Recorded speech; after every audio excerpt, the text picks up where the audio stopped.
Alright, so we are going to continue 5.5 in calculus, and we're going to find the difference between the net distance and the total distance for 1.5 to 4 seconds.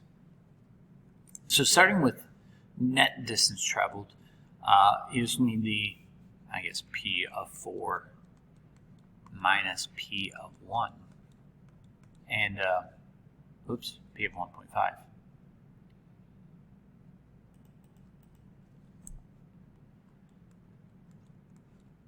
And let's just use a calculator.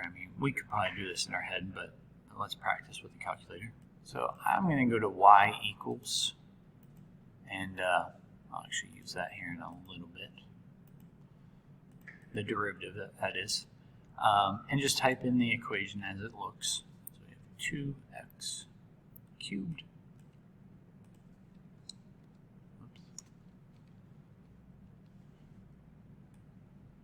minus 6x squared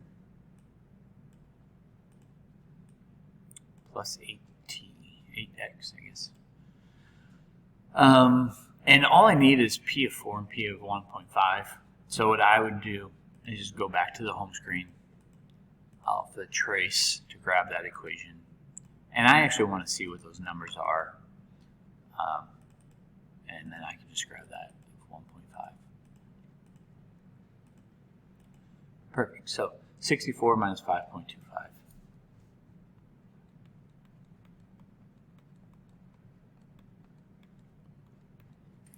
What's that, 58.75? You can double check on that. And so that's displacement. That's how much has changed in centimeters. And this would be represented as net distance, or I like to use the phrase displacement. I hope you're okay with that. All right, so what we need to do for total distance, we need to investigate a little bit, is first of all, let's figure out if this particle ever switches places. So if it goes, stops, I guess. So take the derivative,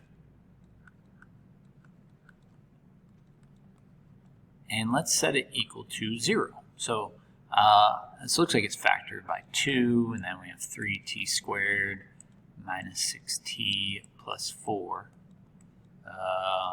Let's see. 3 times 4 would be 12.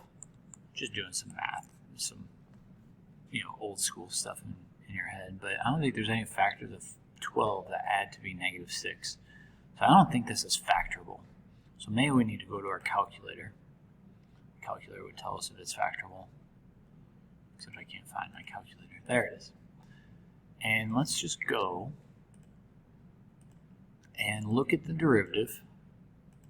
You can type that in. I only care between 1.5 and 4. Oops. I'll zoom, fit this in the screen. Doesn't look like it ever crosses the x-axis.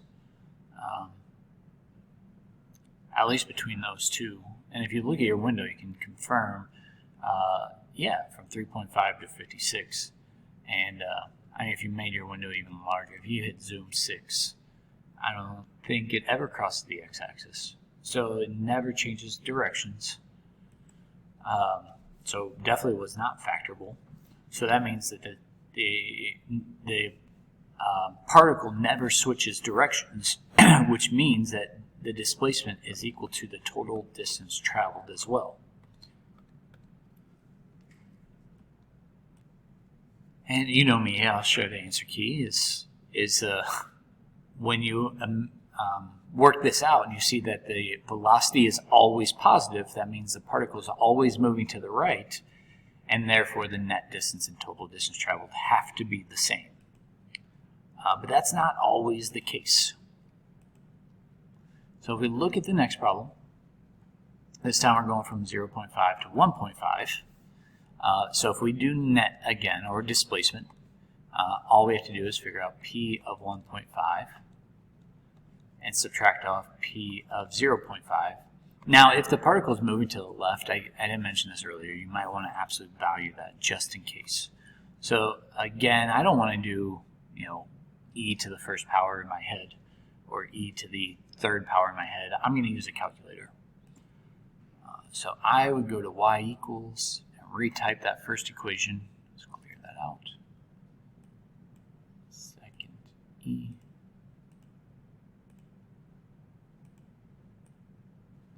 minus 18. And then just quit out of that. I'm just going to grab that first equation. I would have been a lot faster if I just grabbed that previous statement. That's what I mean. Okay, so 8.085 minus negative 1.28. So I'm just going to do that minus. And you get 9.367.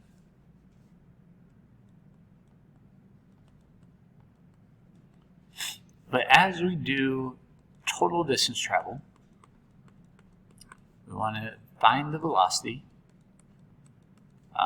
which, we have the chain rule,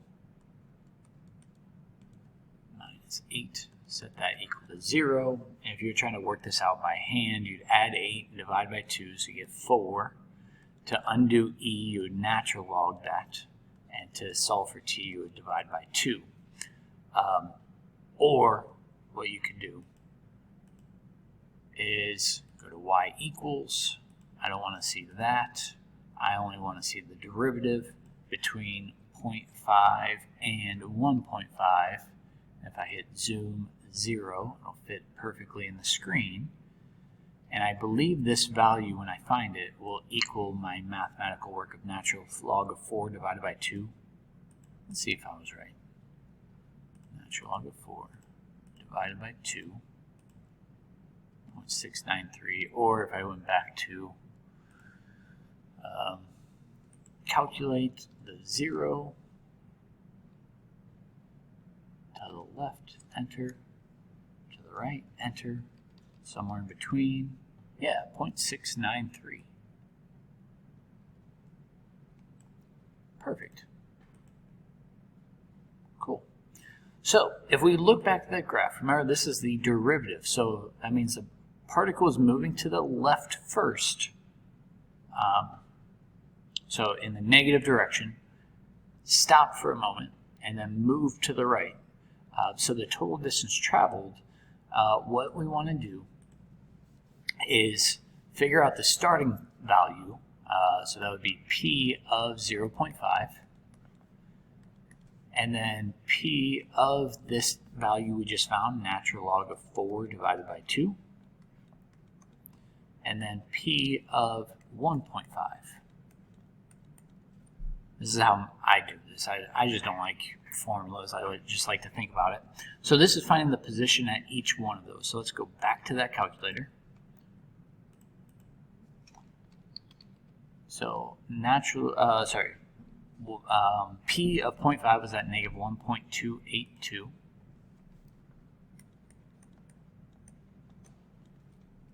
And then natural log of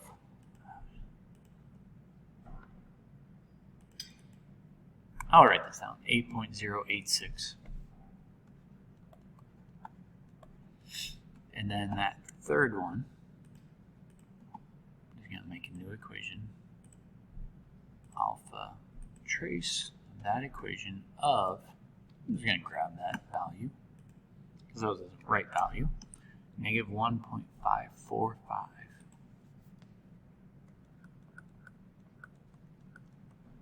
So total distance traveled, what we'll need to do is figure out how far, from the starting point to this one, and move to the left, and then how far from the left all the way to the right, and then we're going to add those two values together.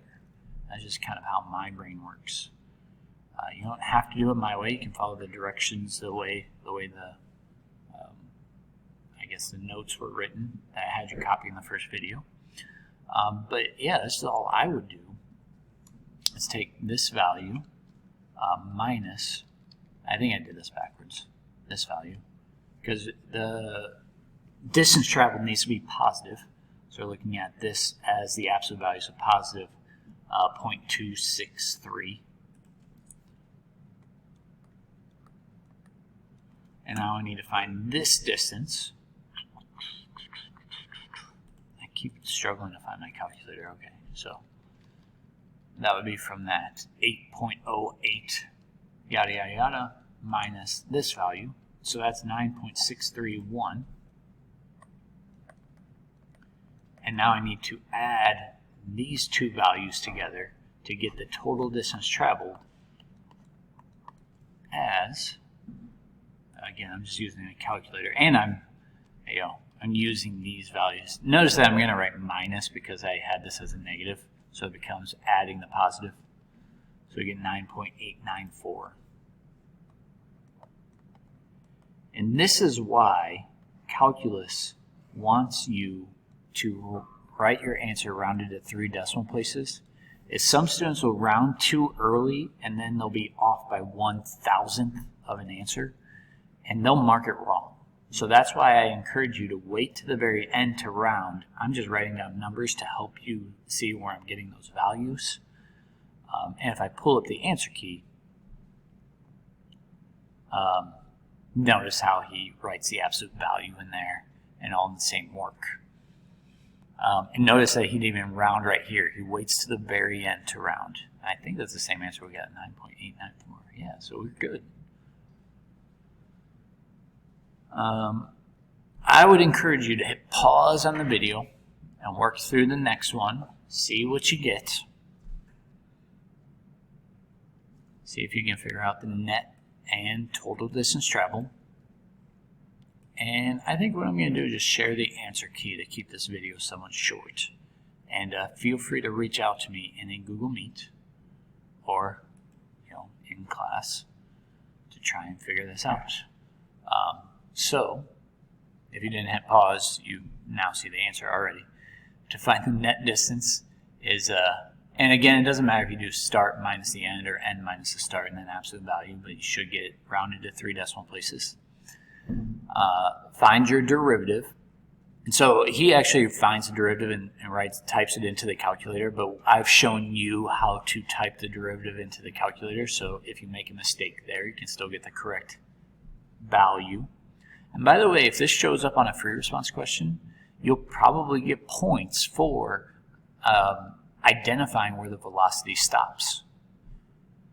And also notice that, and I haven't mentioned it, so I'm glad I have the answer key, that in order for us to really care, the velocity has to change signs. Because if we go from a positive to a positive, then it goes from increasing to increasing. It's not affecting the total distance traveled. So once you identify that, the end minus that halfway point, and plus that, I shouldn't say halfway point because it's not directly in the middle, but some value minus the start. And I think I said it backwards. But anyway, you should have gotten 3.617, assuming this answer key is right. So hit pause if you need to copy anything down. Otherwise, I believe you are ready to practice these on your own with another homework coming up.